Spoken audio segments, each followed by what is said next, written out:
பெண்ணின் வீட்டை தீயிட்டு கொளுத்திய ஃபினாயில் வெளிவந்த குற்றவாளிகள் உரிய நடவடிக்கை எடுக்க வேண்டுமென பெண் வீட்டார் சார்பில் மாவட்ட ஆட்சியர் அலுவலகத்தில் மனு அளித்தனர். செம்பனார் கோவில் காவல் சரகத்துக்குட்பட்ட குளிசாறு பகுதியைச் சேர்ந்த பெண்ணிடம் கடந்த 3 மாதத்துக்கு முன்பு விமல், கலைவாணன், சாலமன் ஆகிய மூவரும் ஆற்றங்கரைக்கு குளிக்க சென்ற பெண்ணிடம் தகாத முறையில் நடந்து கொண்டதால் பாதிக்கப்பட்ட பெண் வீட்டார் புகார் அளித்தனர். பின்னர் போலீசார் அவர்களை போக்சோ சட்டத்தின் கீழ் கைது செய்தனர். இந்நிலையில் வினையில் வெளிவந்த 3 குற்றவாளிகளும் சம்பந்தப்பட்ட பெண்ணின் வீட்டிற்கு சென்று முன்னுக்கு பின் முரணாக பேசியுள்ளனர். மேலும் பெண் வீட்டார் சமாதானம் செய்ய முற்படவே 3 பேரும் அந்த பெண்ணின் வீட்டை தீயிட்டு கொளுத்தியுள்ளனர்.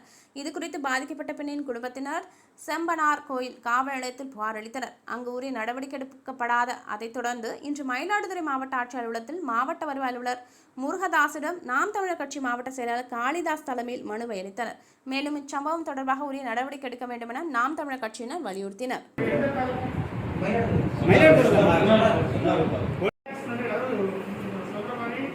வெவ்வேறு விஷயத்துல புரிஞ்சுக்கிட்டாங்க ஒரு எஃப்ஐஆர் போட்டு உடனே கொண்டு சொல்லுங்க. ஆனால் இப்போ இன்னைக்கு என்னன்னா இன்க்ளூடிங் ஒரு ஆள் எல்லாமே எல்லா காசு வந்து இல்லை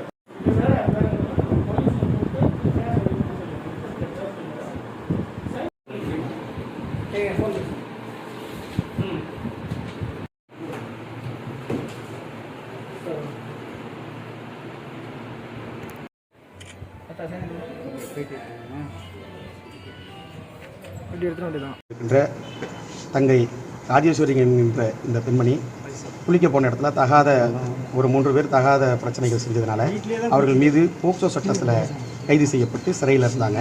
இப்போ மீண்டும் பிணையில் வெளில வந்திருக்கிறாங்க. வெளியில் வந்த உடனே இவங்கள்ட்ட பேச்சுவார்த்தைக்கு வந்திருக்கிறாங்க. நம்ம அப்புறம் பேசிக்குவோம் அப்படின்னு வீட்டில் இருக்கிறவங்க இந்த பாப்பா மறுத்து பேசினதுனால அன்று இரவே அந்த வீட்டை வந்து கொளுத்து விட்டுட்டாங்க.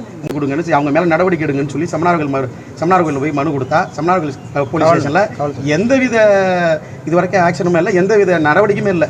அவங்க கேட்டால் பாதிக்கப்பட்டவங்களே நேராக வாங்க, உங்கள்கிட்ட நாங்கள் பேசணும், உங்கள்கிட்ட நான் பேசணுங்கிறாங்க. காரணம் காவல்துறைக்கு பெரிய அழுத்தம் இருக்கிறது. உள்ளூரில் இருக்கின்ற அரசியல் தலைவர்களுடைய தலையீடுகள் இருக்கிறதுனால பாதிக்கப்பட்ட இந்த பெண்ணுக்கு நீதி வழங்க வேண்டி இன்றைக்கு நம்முடைய மாவட்ட ஆட்சியரை நேரடியாக சந்தித்து மனு கொடுத்துருக்குறோம்.